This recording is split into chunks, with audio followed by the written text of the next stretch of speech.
Okay, excellent. Welcome, everybody.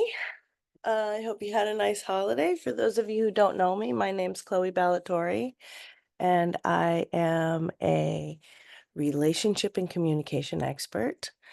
I'm a graduate of Princeton University and Pat Allen's Want Institute. Um, and I use the tools of transactional analysis as created by Eric Byrne.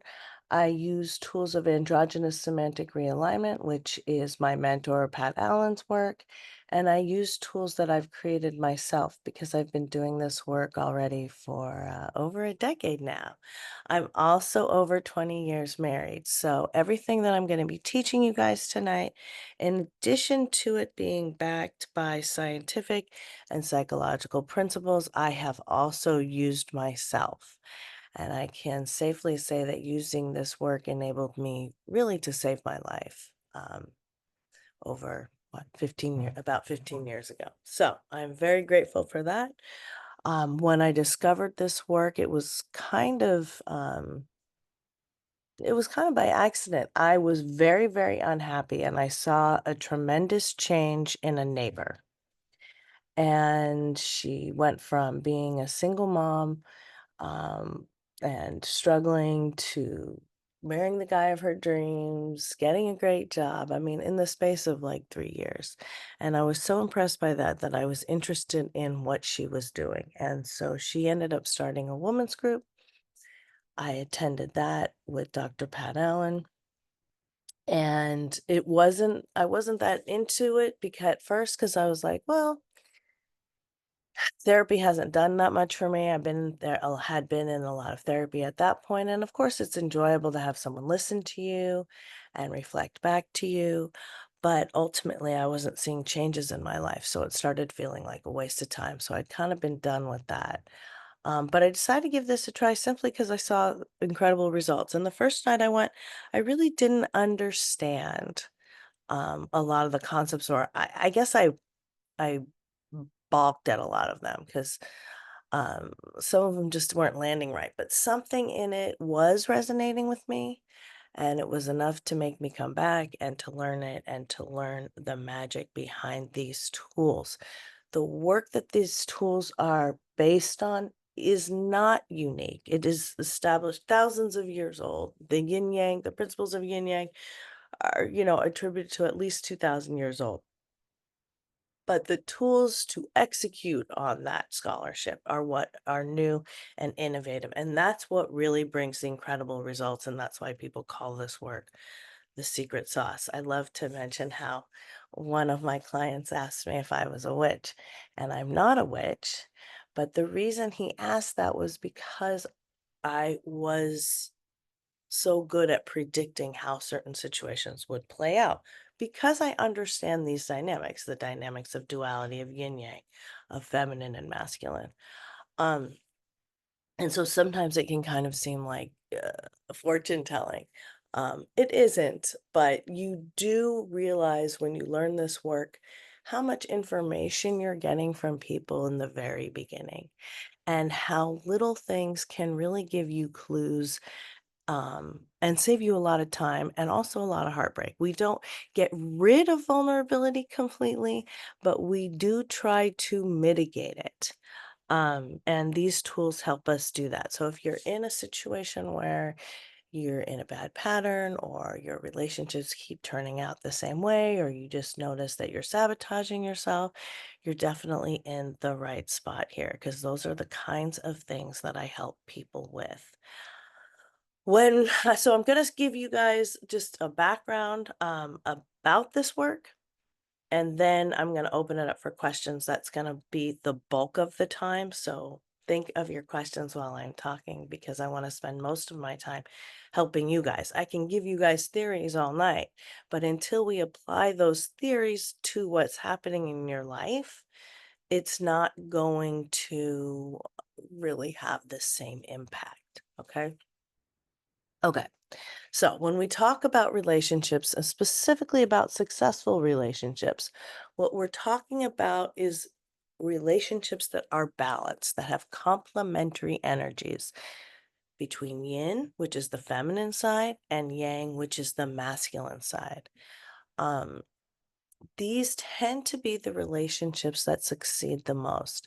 Now, the tools I'm going to teach you, you don't have to use all the time, but they work very well in awkward situations like first dates and in conflicts for conflict resolution. And if you want to be in a long term relationship, you have to get used to having conflicts and being able to resolve them so that they're a foundation for the relationship and they don't destroy the relationship. Okay. So, this universe is really centered around duality, right? We have black and white, we have day and night, we have pain and pleasure. One doesn't exist without the other. And very similarly, we have yin and yang, or feminine and masculine.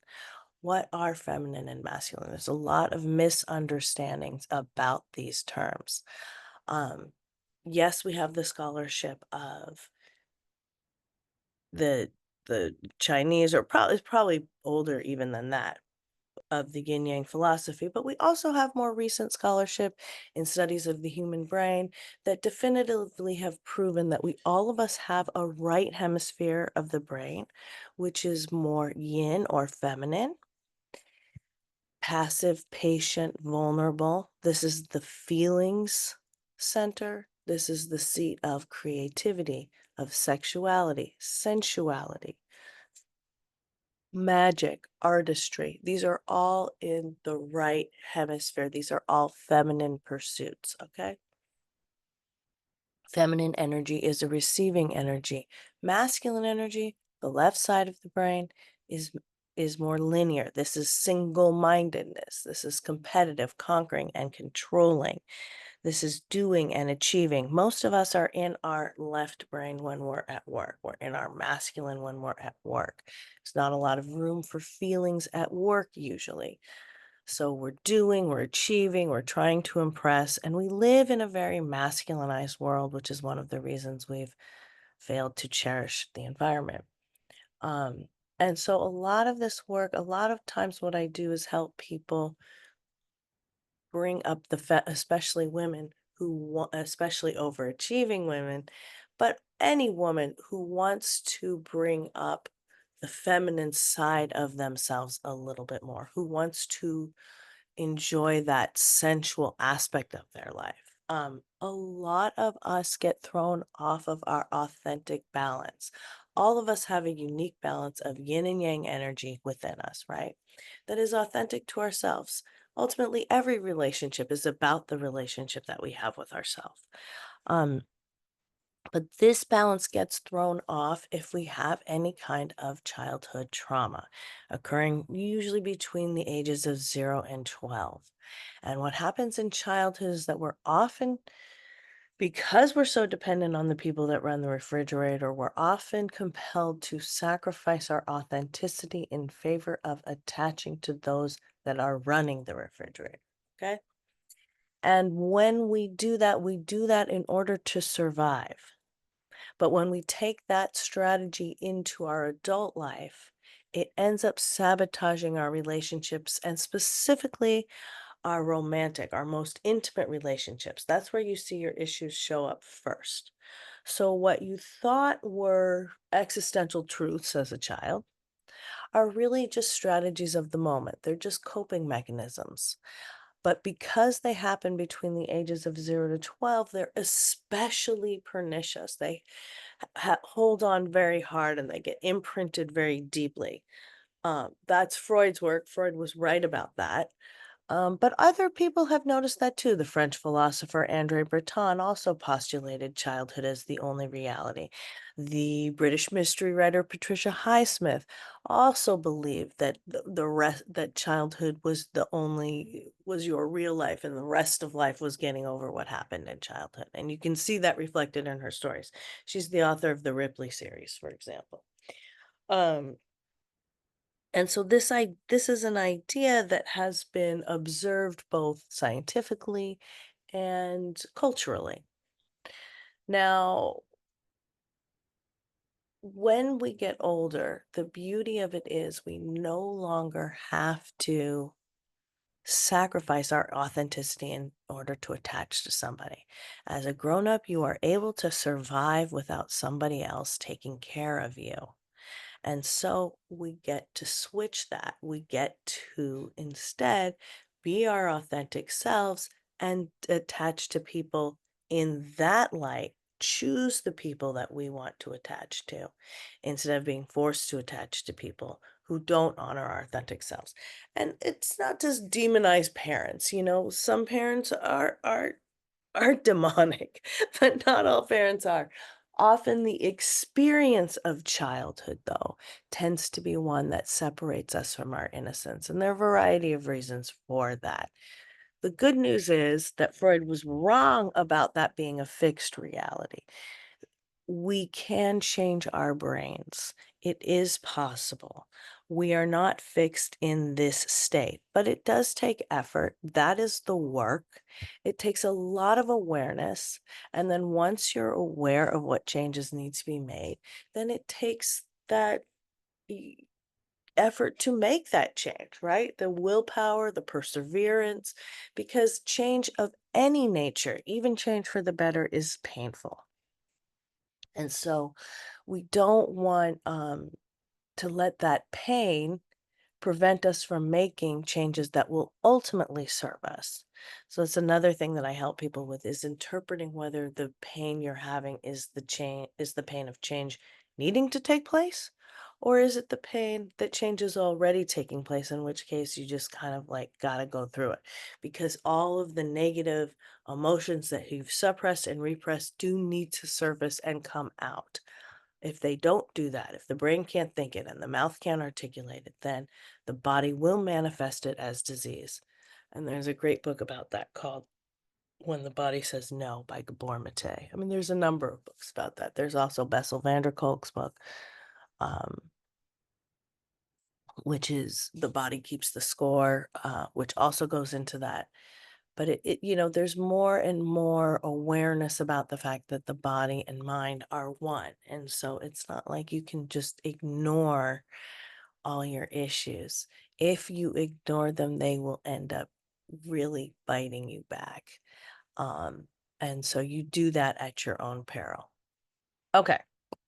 I know that was like a lot, and maybe some of it was too dense for the first time getting to know this material, but usually through repetition, you start to catch on. And certainly when you guys ask your questions, I think some of these dynamics and the tools will become more apparent. Okay, so now I'm going to open it up for questions. You guys can ask, dating and relationships is my specialty, but I also help people with family relationships, issues of communication, work situations. Hi, Elizabeth. Hi, can you hear me? Hi, Elizabeth. Are you there? Can you hear me? Hmm. We can hear you. Go ahead. Okay. So I just had a question. I would come on camera, but I'm driving.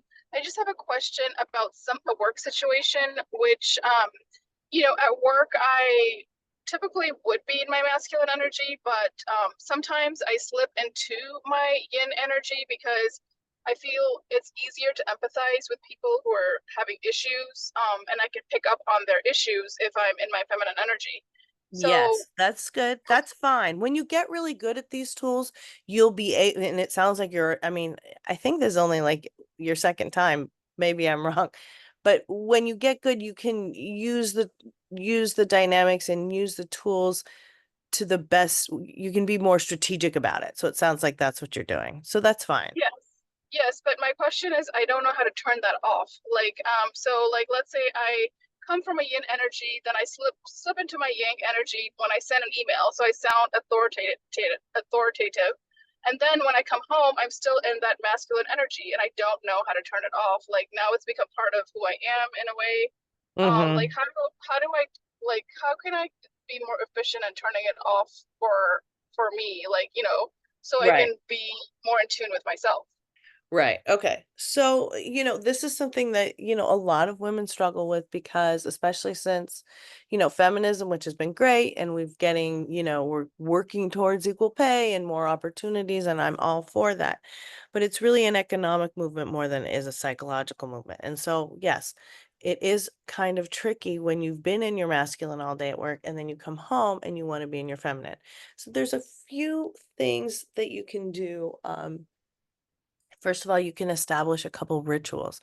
You may want to transition between work and home with something like a feminine activity, like a walk on the beach, for example, um, a snack, something that makes you feel good, anything that would make you feel good. Even if you come home and just lay down on your bed for 10 minutes and don't do anything, that would be a feminine action that you could do. Um, So anything that anything like, think about what works for you. I like to take walks. Showering is also good, when you put submerge yourself in water, take a bath or a shower, that also tends to change your energy. And if you really are hot and feeling aggressive from the day, you can take a cold shower. Um, that's some people go to a yoga class or an exercise class right after work so that they, can kind of transition more into their night. Do any of those things resonate with you? Does that make sense? Yes, thank you. Those really help. Thank you so much. Okay, you're welcome. Yeah, that can be a really tricky thing. And it's important that you just basically what you want to do is you switch into from respecting your thoughts into cherishing your feelings and leading with those. Okay, Cece, yes, absolutely. Put some questions into the chat. You can put questions in the chat or you can raise your hand, either way. Okay. How can I maintain the motivation to keep dating? Okay. Well, ideally, sometimes there is a moment that you do have to force yourself through. But if you want to be with somebody, then dating is usually, most of us don't want to be alone. And so dating is usually the name that we use for meeting people. Now, dating, that doesn't mean you have to be on the apps. That doesn't mean you even have to go to singles events. Um, in fact, I recommend that you don't be on the apps, especially if you're already feeling unmotivated about dating. Because the apps tend to be really alienating, right? We've never been more connected and felt more alone. And so there's a certain kind of connection that we get from online activity, but it doesn't replace the connection that we get from being in person with somebody.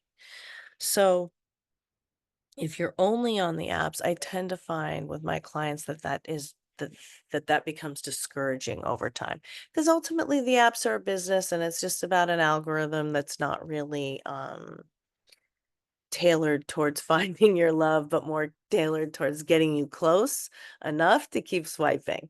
People do meet from the apps from time to time, but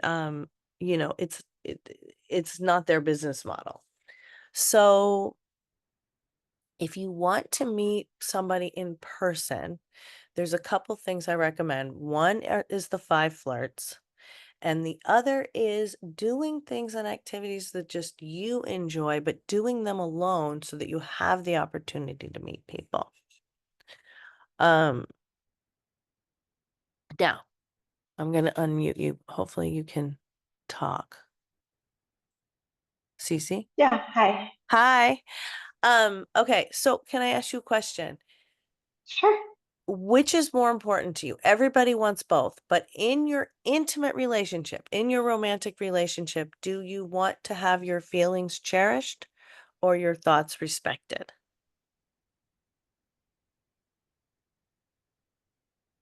Thoughts respected. Thoughts respected? Okay. So that's more the masculine mode. So that means that's fine. That just means that you're going to be looking for a more feminine, softer partner. Does that make sense? Does that resonate for you? Mm-hmm. Mm-hmm. Okay. And you're going to be the one in control. You're going to be the one driving the dates. You're going to be the one doing the asking out. So there's this tool that I teach that I mentioned called the 5 flirts. And what it means is you're going to be flirting 5 days a week. 4 of those 4 of those days are just going to be when you're doing your daily stuff, going to the grocery store, walking your dog, maybe working out, wherever it is, you see someone that catches your fancy, you give them 5 seconds of eye contact and a smile, okay, at the same time. Flirting is all about eye contact. If that eye contact is returned, that's your signal that you can approach. Okay. So then if somebody looks back at you and gives you the go ahead, the eye contact and the smile, then feel free to start a conversation. 1 day a week, I want you to plant yourself somewhere and go somewhere where you like the kind of people that hang out. Some people are going to coffee shops by the fire station or a restaurant near a yoga studio, hotel bar. I have clients learning how to play golf just to meet people. Or getting a dog, going to a dog park, whatever it is, plant yourself there for 45 minutes to an hour. Again, go alone because you really can't meet people when you go with someone. If you go with someone, separate when you get there. And then you can reconnoiter later, but go alone. And then you have the opportunity to, invite someone to sit down with you and really like start up a full on conversation.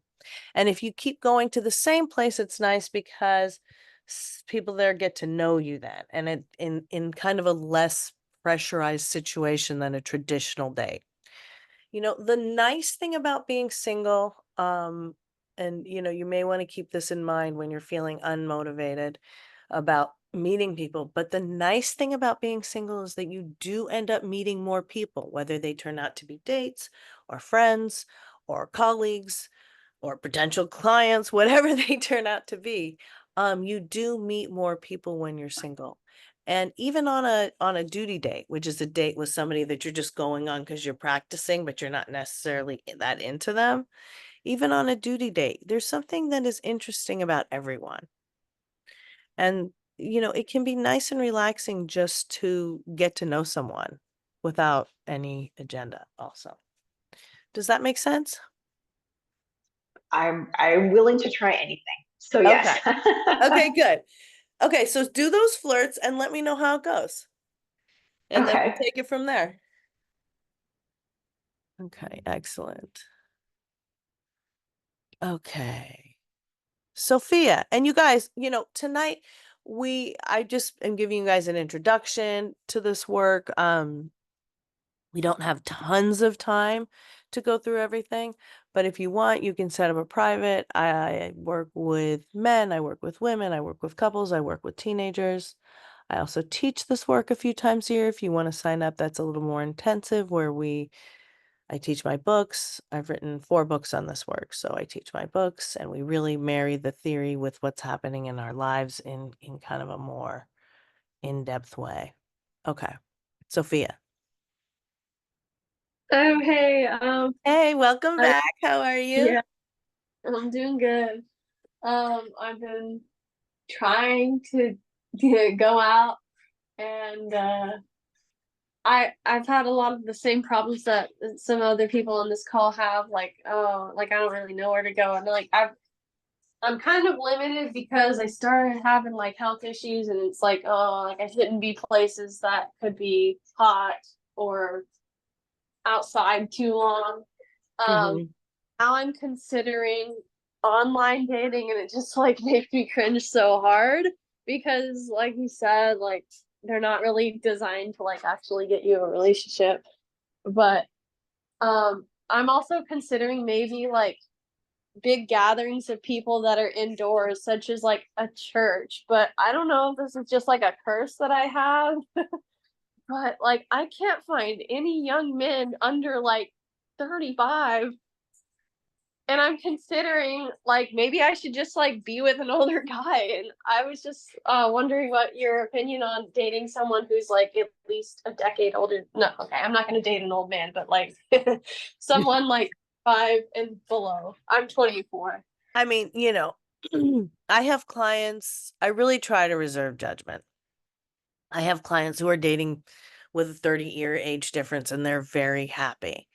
Um, in general, I don't object to age differences unless I see signs of predatory behavior. Um, the problem is sometimes when there's a big age difference, the people don't really understand what they're giving up or what's involved, because especially if they're very young. But 5 years, not a big deal, especially because women tend to mature a little faster than men. That's not for all women or all men, but I think 5 years is absolutely reasonable and not a concern at all. If you're struggling to meet people, do you live in a big city? I kind of live in a city that's like uh I don't know, it's not a metropolitan area. Okay. Because there are a lot of events happening, especially now with summer happening. Summer's like the best time to meet somebody. Summer, number one, second, the holidays. But summer's the best time. So because people are happy, they're outside, the sun tends to make people a little bit more open in some cases. Um, so, you know, try to find things. I mean, if you have an alumni or organization, I do think the church and church events is another really good way. The Sierra Club has some singles events, but I'm literally always seeing things on like Eventbrite. And, you know, if you do a little bit of digging or think about the things that you like, there might be an author signing, or, a book signing, or there might be, you know, a volleyball tournament, or a pickleball game you can join. um there People are doing stuff outside, especially in summer, so maybe put a little bit of effort into looking at events, not necessarily, like I said, singles events, but just events where you would maybe be with a lot of other people or young people. Yeah, in fact, I was trying to remember what it was. I probably don't live in your city, but I somehow I got on a list of events which was like the opposite. It was only ages like 20, like what I guess 20 to 40. And so I'm actually older than that. So I'm like, why am I on this list? I'm too old for these events. So I know there are events that do cater to younger people. Um, so try to checking those out too. And doing the flirts. Does that sound good? Oh yeah, that sounds good. Sierra Club sounds like hiking. Sounds like Yeah. something I'd be interested in possibly. Oh, do you like hiking? I do if it's like slow paced and basically just a walk around the block and I Yeah, can get yeah, out. they have like really easy ones. I actually did it when I was single. There's some cute guys on that hike. So maybe try that one. Okay. Sarah.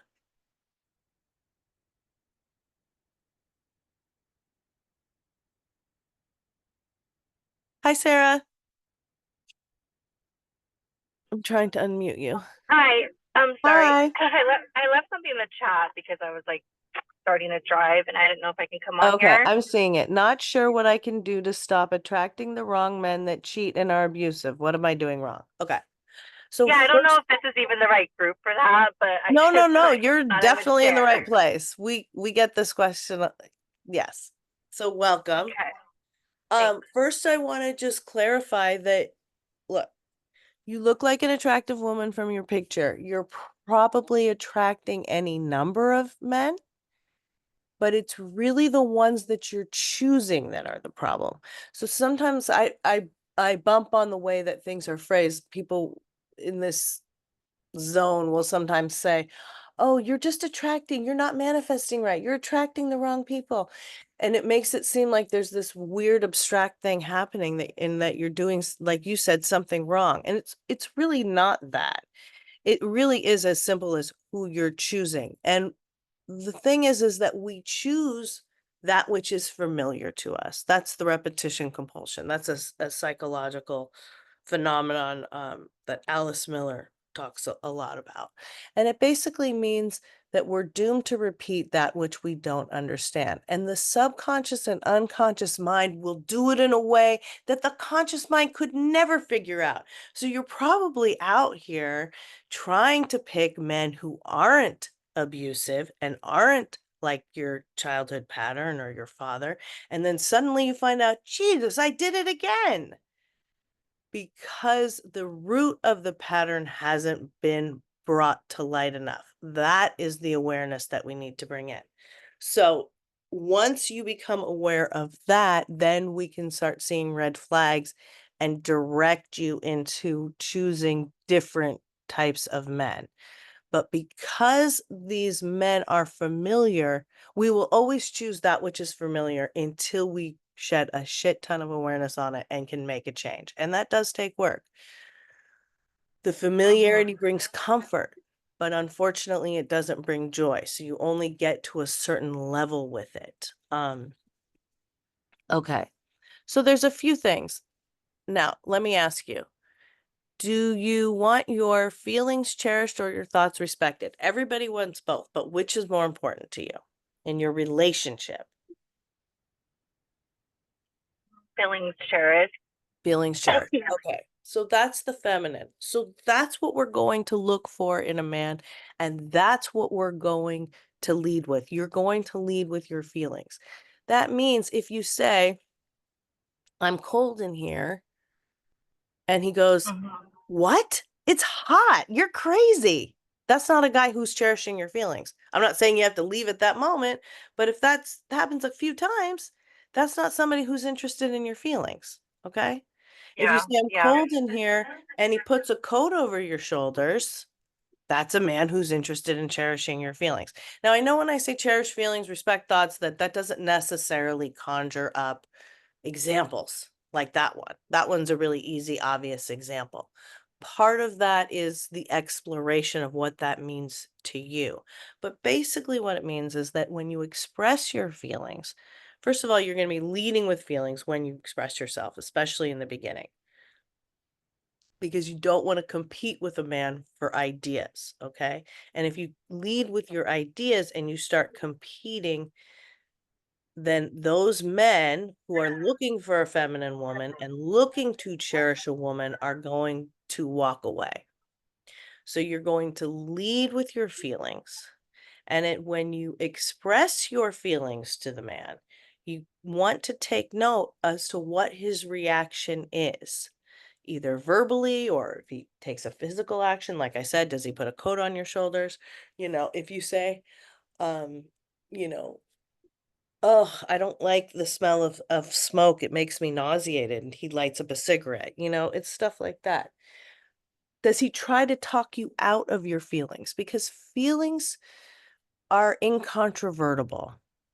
Feelings exist, whether we like them or not. That doesn't mean you have to act on every feeling, right? But it Right. means that you can't really be argued out of a feeling. And so if a man is trying to argue you out of a feeling, that's another red flag. Okay. So these are I'm just giving you a few things that,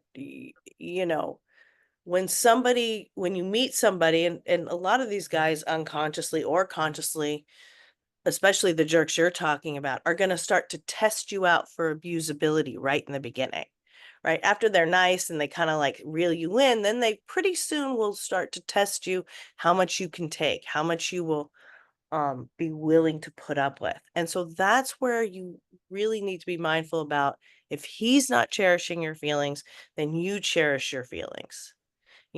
Hopefully we as women get our feelings cherished by the men in our lives. But if we don't, we got to cherish them ourselves, right? Yeah. So, I had a client, this is really another really basic example, but I had a client recently who went out with a guy and they were supposed to go out to dinner and she expressed she was hungry and they met at 6. He picked her up at 6. At 9 o'clock, they got hot dogs outside of Costco. Okay. Like, this is not a guy who's going to be able to or wants to or is capable of or really interested in taking care of you. Doesn't care when you eat, doesn't care what you eat. Most women are, weight conscious, are not going to want to eat hot dogs at 9 o'clock at night, right? She's Yeah. definitely not somebody who wanted that. So, it's stuff like that. Um, Doing this work and starting to understand it will help you see those red flags more quickly. What might be hard for you is when you do find a nice guy, it's going to feel different. You're not going to have that same crazy chemistry as you have with somebody who fits your negative scripts. And sometimes if somebody's a pain addict, addicted to the pain of those scripts, which I know isn't bringing you joy, but it is bringing you the comfort of familiarity. Um, Sometimes then it can be hard once you do meet someone great to see that for what it is, because it's not going to be the emotional roller coaster. You're not going to have those, when we go on that emotional roller coaster, it's kind of like being addicted to a drug because the hormones we release in our body shoot us up and down, just like alcohol or heroin or what have you. So you can be addicted to behaviors as much as you can be addicted to substances. And so that's something also to look out for. So I've given you a lot of information. Thank you. You're welcome. I hope that helps. And then, as you start going on your journey, as you keep going, we can kind of check in and see, oh, well, he did this or he said this, and see if it's a fit, if it looks like it's gonna be a nice guy or if it's gonna be an abusive guy. Okay, thank you. You're welcome. Thank you for sharing. Good questions tonight. Okay. What do we got next here? Okay. Lisa, how can I manage dating a guy who looks to me to plan, make our dates when I would much rather he did? Yes. Yes. My mentor, Pat Allen, used to ask, how many women are sick of polite men? Because so often men are saying to us, no, whatever you want to do, whatever you think, whatever you do it. Okay, so it depends really how close you are with the person, like what you would say. Um, if you're just sort of meeting a guy and he's making you plan everything, you can just say, I feel more comfortable if you plan it. I feel more comfortable if you pick the place. I I want to know what you like. You can say things like that, or you can give like little clues. I'm allergic to raw fish or whatever it is. So anything that's not that. Um, basically, you have to stop doing it. Let him know you feel better about him doing it, and then see if he can step up. And it might take a little while because a lot of men aren't used to doing it. And I remember when I found this work, I was actually already married, but um we had slipped into a similar area where I was really doing a lot. And it was a lot of it was my fault because I didn't want to give up control, right? Anybody who's had any kind of childhood trauma um, is very reluctant to give up control and be vulnerable in a relationship. Even though I knew my husband loved me, it still was difficult for me to do that. Um, so I wasn't doing that. So I was doing everything and then I was getting burned out. And then I was mad at him for it. And he was trying to make me happy, but he also didn't know how to do it. So when we found this work, it really righted our ship, righted the ship of our relationship. So basically, you're going to need to back out of that role and then see if he picks up the slack. And then tell him if he doesn't, make an appointment to talk to him about it and lead with your feelings, in which you say, I love being with you, but I feel confused. I feel abandoned. I feel, help. I feel don't feel taken care of because you're not planning any dates, because you're not, you know, you don't want to pick the restaurant, you know. I need to relax. I need to take a break sometimes. I can't always be doing, you know. Um, here, Lisa. Is that making sense? Yes, can you hear me okay? Yes, yes, I Oh, can.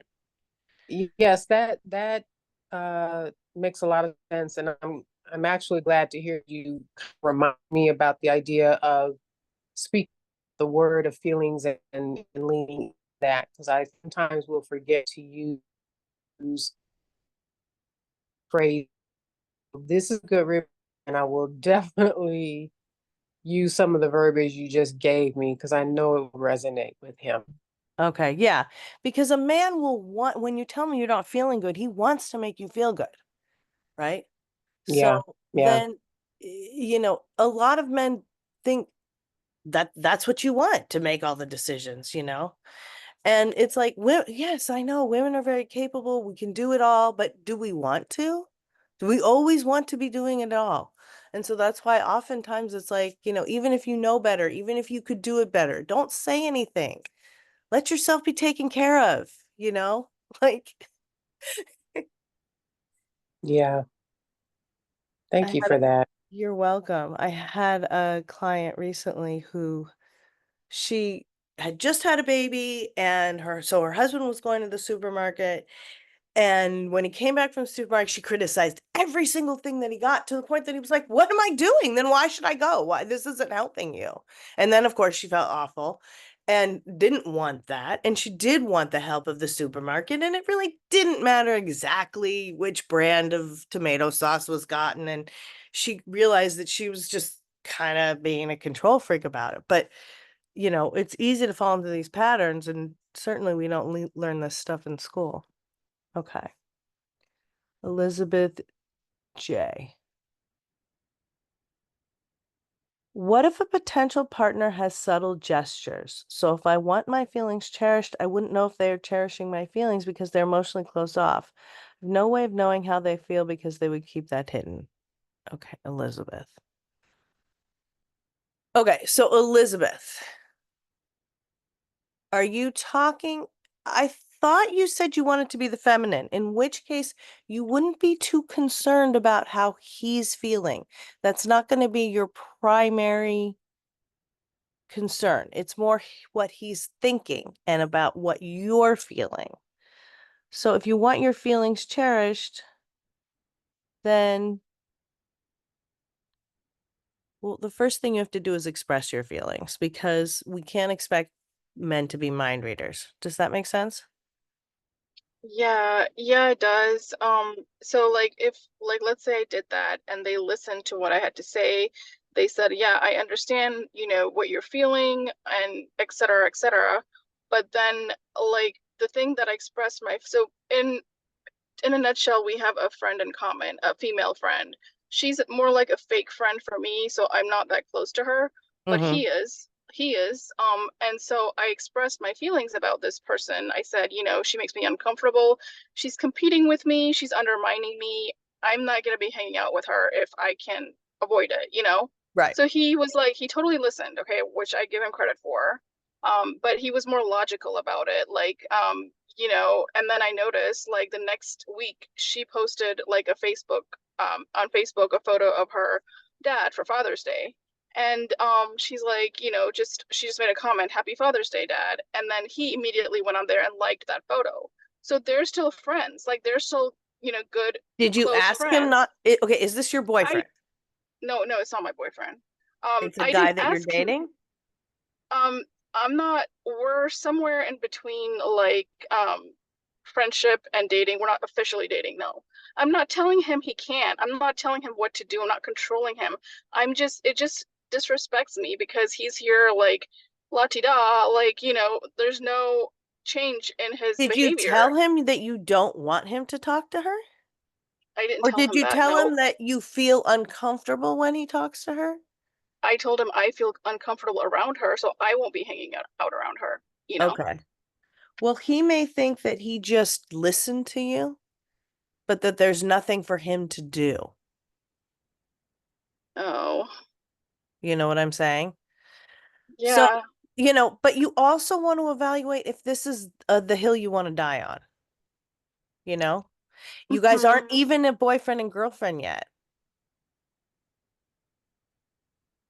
So why But I should guess I he give was up his hoping, friendships with other girls if you're not even his girlfriend? right, I just was hoping he'd pick up on my subtleties, like the things I was saying, without me asking him to say, don't talk to her. You know what I mean? Like, I shouldn't have to say that if he No, can no. cherish my feelings. He thinks he's cherishing your feelings by listening to you and by honoring the fact that you don't want to hang out with her. So if he would be ignoring your feelings if he said, "Okay, I hear you," and then the next day goes, "Oh, Joanna or whatever her name is coming to dinner tonight." Okay? Because then he's throwing it in Oh, your face. I see. But you didn't really ask him not to talk to her. And I'm not sure why it bothers you so much that he liked something about Father's Day. This girl's just a Because friend. He's entitled to have his own friends. Now, because if he you're she's actively trying to turn him against me. That's why. by saying by posting a picture of a Father's Day, No, no, like on his like when they're alone, she's like saying bad things about me and trying to turn him against me. okay. She's plotting and planning against me, and I How do know you know this. that? Does he tell you that? No, I've been finding out through other means, through her behaviors and other means, not through him, what she's up to. Um, so, You you mean know, you've been looking in his phone no, no, no, through like we have other mutual friends in common, like the and they're things she said telling you about that me. she's talking shit Yeah, about you? Okay. yes, yes, yes. Okay. So I think if you okay, so there's a couple things. Right now you don't have the best standing to bring this issue up. If you guys do become boyfriend and girlfriend, you will have more standing to bring this issue up. You understand? Because right now you guys are just hanging out. So he's hanging out with her, he's hanging out with you, he's doing whatever he wants. Now, it's a little bit of a different story if she's talking trash about you all the time. Then you could say to him, I feel really uncomfortable. She's talking trash about me all the time. Obviously, I don't want to tell you what to do, but I'm just a little uncomfortable with you guys being close because I know she's talking trash about me. And then he can decide what he wants to do. But, I would also, if you like this guy and you think you're heading into a relationship, I would give him a little more credit. Maybe he's not really listening. Guys don't really have the ear for gossip that girls do. That's the other thing, you know? Hmm. And you don't Yeah. want it to devolve into this weird situation where you guys are fighting over him. If you want to be in the feminine energy, you're not going to be chasing a guy. So if she wants to do whatever, she sounds like she's a little more masculine, she's a little more aggressive, and that's what he's interested in, then that's not going to be a good match for you anyway. Oh, I see what you're saying. So like, but is what I'm saying a red flag for me? Like, should I avoid this type of person? No, I If don't they're, think, like I said, I don't think he's not cherishing your feelings. Because first of all, you didn't ask for that. And it would be, I think, a big ask at this stage in the game. You can tell even him if, you just feel even if, uncomfortable because she's talking shit about you, and then leave it at that. And then if he wants to hang out with her, he can hang out with her. If he brings the girl into your zone, then I think that's objectionable. okay. Yeah, that makes sense. And then keep an eye on it, see how it evolves. She might just go away if she doesn't get what she wants. If you become boyfriend and girlfriend with this guy, she might just go her merry way and find another target.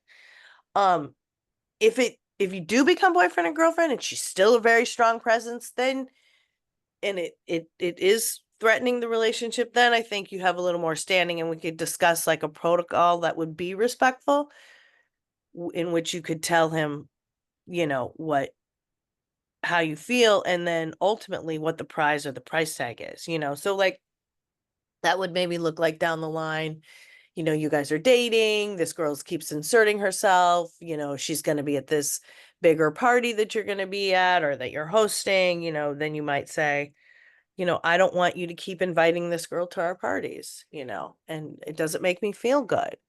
What do you think about not inviting her? And if you, then you would see what he said, but he's not locked down to you yet. He's not yours yet.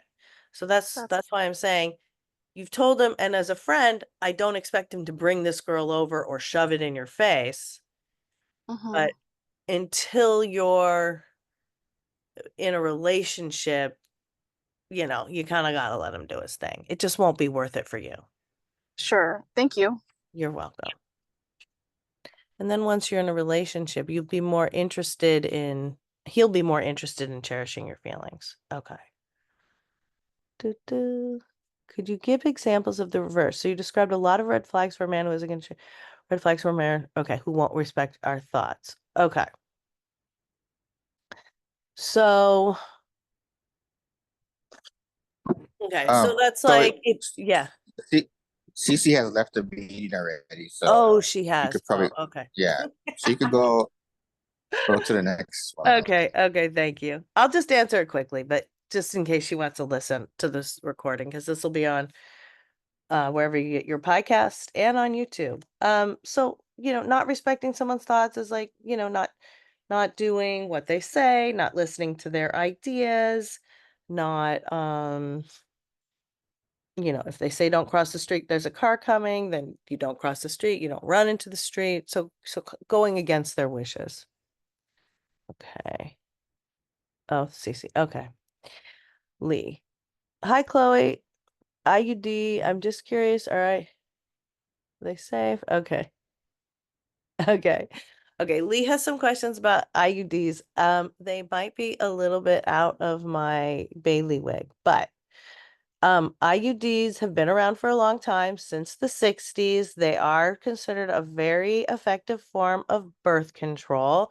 They're like a coil so that the sperm can't attach to the uterus on any spot, because there's a coil there instead. Although I have known of pregnancies despite somebody having an IUD. Are they safe? Some women don't like them. Some women say they're safe, they're fine with them. Some of them come with hormones, which can also throw you off. So it really just depends. No, you don't do it on your own. You have to have it done by a gynecologist. And how often do they need to be maintained or replaced? I don't know. Okay. Last quick question. Did you have another question, Sophia? Oh yeah, I guess it's not particularly quick, but I guess we can make it quick. Okay. Yeah, I've been enjoying these meetings for a while, and I keep like being indecisive with myself. Like I don't really know what I want. Like I don't like the idea of getting married again. I don't want somebody to like not commit to me either, because that's kind of a blow to my ego.